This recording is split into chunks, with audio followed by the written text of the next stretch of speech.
አሁን የአማራ ክልል ላይ ያለው ነገር ምን አይነት ነገር ነው? መቼ ለታ ወንድማችን ይሄኔ 63,000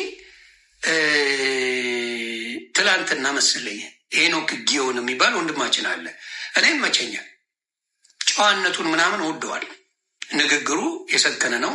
አማራነቱ ያንገበገበው ነው። ምናምን አንደርስታንድ አባል 63,000 መከላከያን ማርከናል።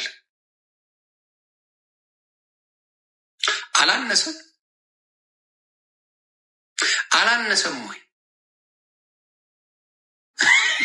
አንዳንዴ ፕሮፓጋንዳ ስንሰራ በዚህ በኩል ተገደልን ትለኛለህ፣ በዚህ በኩል 63,000 ማርከናል ትለኛለህ። ለእኔ ለቅንጭላቴ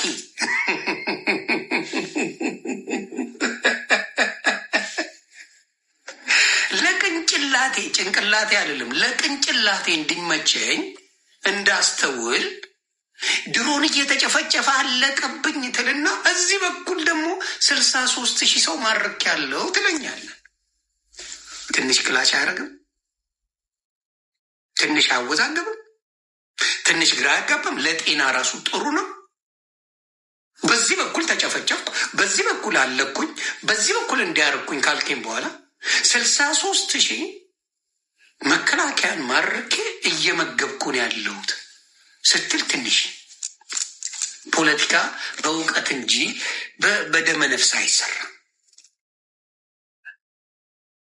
ታስታውሳላችሁ? ህወሓቶች ተምች ናቸው። ፖለቲካ ሲሰሩ እየተጋደለልህ ተገደልም ብሎ ነበር አደባባይ ላይ ወጥቶ ሩዋንዳ የሚያደርገው። ህወሓቶች ተንኮል፣ ፖለቲካ በደንብ ይችላሉ። ምክንያቱም የቆመሩትም እነሱ ናቸው። ተገደልን በቃ ቅውጥ ሲያደርጉት ኖሩ። ቅውጥ እንዳደርጉት ተግባባ። ስለዚህ እዚህ ጋር 63,000 ማረክ ያለው ብለህ ስታወራ ምን ይዞ ይመጣል መሰለ? ተገደልኩ የሚለው ነገር ትንሽ ክላሽ ያደርጋል። ስለዚህ አንዳንዴ ስናወራ በማስተዋል በጥሩ ነገር ቢሆን። ሌላ እንዴት ነው ያው ለአማራ ሲጨፈጨፍ ውጭ ያለው አማራ ምን እያደረገ ነው? የእናንተን ፖለቲካ ስለማይቀበለው እናንተ ዋና ለአማራ መገደል ተጠያቂ ስለሆናችሁ አክቲቪስትንም ብላችሁ በቅበቅ የምትሉት አይሰማችሁ።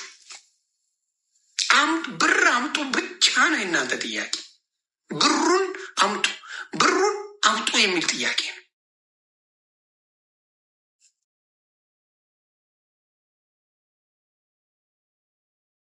እንደ ታማኝ በየነ በአማራ የተሰደባለ እንደው እንነጋገር ከተባለ እንደ ታማኝ በየነ መከላከያን እኩል አማራን የደገፈው አብሮ በህዋት በነበረው ጸብ ጊዜ እኩል መከላከያን ታማኝ በየነም ደግፈዋል። ኦልሞስት 90% አማራ ደግፈዋል። ሁሉም ደግፈዋል። እንደ ታማኝ በየነ ተበሸቃቅጦ ከአማራ ፖለቲካ የወጣ ኖሯል። ምክንያቱም ሶሉሽን ያመጣ ነበር። ምክንያቱም ከአብይ ጋር ቅርብ ነው ብዬ አስባለሁ። የስልክ ርቀት ነበር የነበራቸው። በታማኝ በኩል ነገሮችን ራሱ ማስተካከል ይቻል ነበር። እውነቴ ነው። በታማኝ በየነ በኩል ከአብይ ጋር ሲተቃቀፉ አብሮ ብዙ ቦታ ና ብሎ በእንግድነት ሲጠራው አብሮ ብዙ ቦታ ላይ ያለ ሰው ነበረ። በታማኝ በየነ በኩል እንኳን አማራ ብዙ ጥቅማ ጥቅሙን ማስከበር ይችል ነበር። ጥበብ ግን የለም። ጥበብ የሚባል ምንም የሌለበት ያውላ የተማረ የአማራ ባለበት አባቴ የሚለፈልፍልን ለአማራ ምን የመሳሰሉ አዝማሪዎች ናቸው። ምንም ነገር እውቀት የሌላቸው። ስለዚህ ታማኝ በየነ በእውነት ያይገባዋል። በፍጹም አይገባውም። መቅረብ ይችል ነበር። ኮንታክት ማድረግ ይችል ነበር። ነገሮችን ማስተካከል ይችል ነበር። ግን በሙሉ እየሰደቡ ዋና የአማራ ልጆችን ካባረሩ በኋላ ቻፓ መስሪያ። አሁን እኔን የሰደበ ኢትዮጵያ ሄድኩ ጊዜ እኔን የሰደበ አንበሳ ያልወረደለት ሰው አልነበረም። ጌታ ምስክሬ። እኔን ሰድቦ ያልፈመሰ በአማራ ፖለቲካ አልነበረም። እኔ ኢትዮጵያ ሄድኩ ጊዜ ይወስ ነው ባሪ ለመጀመሪያ ጊዜ ቅዳሜ ገበያ 2 ሚሊዮን ቪው አገኘች በእኔ አንድ ቪዲዮ ሰርታ ኢትዮጵያ ገብቼ።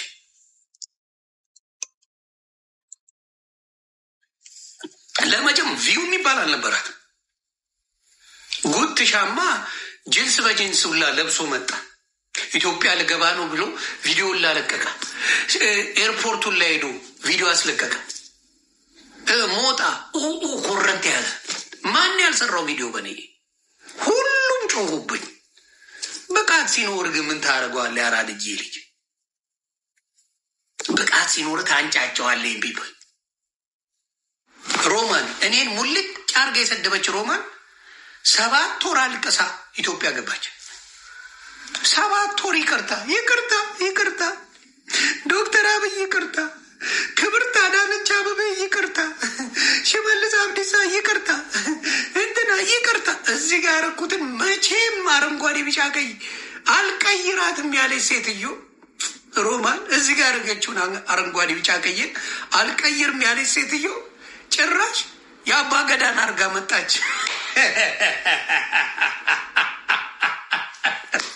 አውሮሙ ኧረ የተመታችሁ ናችሁ እኮ። የአባ ገዳን እዚህ ጋር ሳስር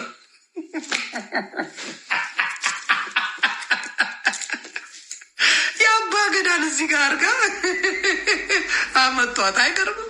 7 ወር አልቅሳ 7 ወር ለምና ነው ኢትዮጵያ የገባቸው። ማኝዚስ ልሶ እልም ብሎ እንዴት ገብቼ እንደወጣው ራሱ ግራ እስኪገባቸው ማለት ክብሩን ጌታ ይውሰድ። ስለዚህ ብዙ ጊዜ አስመሳዮች እንትን አይሉም። በራሳችሁ ስትሆኑ እኔ ሲያቀብጠኝ ደግሞ እኔ ማኛው ሲያቀብጠኝ ኢትዮጵያ ወደፊት የመኖር እቅድ አለኝ እና ወደፊት ሪል ስቴት እሰራለሁ ብዬ በተናገርኳት የወኔ ማኛ 1000 ካሬ ሜትር መሬት ተሰጥቶታል ብለው ከ30 ሚሊዮን ጋር 30 ሚሊዮን ተሰጥቶታል፣ 1000 ካሬ ሜትር ተሰጥቶታል ብለው ደሃ ነው ይሉኛል። ክላሽ ያደርግ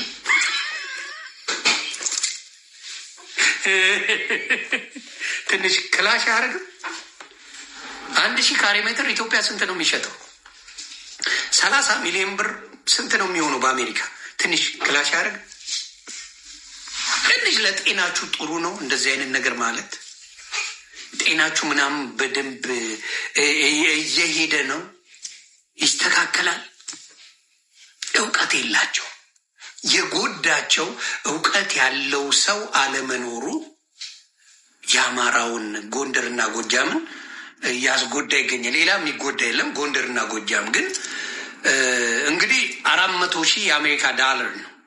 ወኒካምቱ 30 ሚሊዮን የኢትዮጵያ ብር 400,000 የአሜሪካ ዳላር ወኒካምቱ 1000 ካሬ ሜትር መሬት ስንት እንደሚሆን መቱት። ደግሞ ተግባባት። ያወሩታል፣ ይቀደዳሉ። እኔ ከአማራ ፖለቲከኞች ጌታ ምስክሬ አንድ እውነት ያለው ሰው የለም። ለአንድ እውነት ያለው ሰው የለም። እማዝነው በዛ ዝም ብሎ መቀደድ። እማዝነው በዛ አንድ እውነት ሲቀደዱ ነው የሚውሉት። በቃ ቀኑ ሙሉ ሲበጠረቁ ይውላል። ምንም ነገር ተጨፈጨፈ ሞቴሉና ሙዚቃ ከፍተው ሲደንሱልኝ ይውላሉ። ሰው ጤነኛ ነው እንዴ?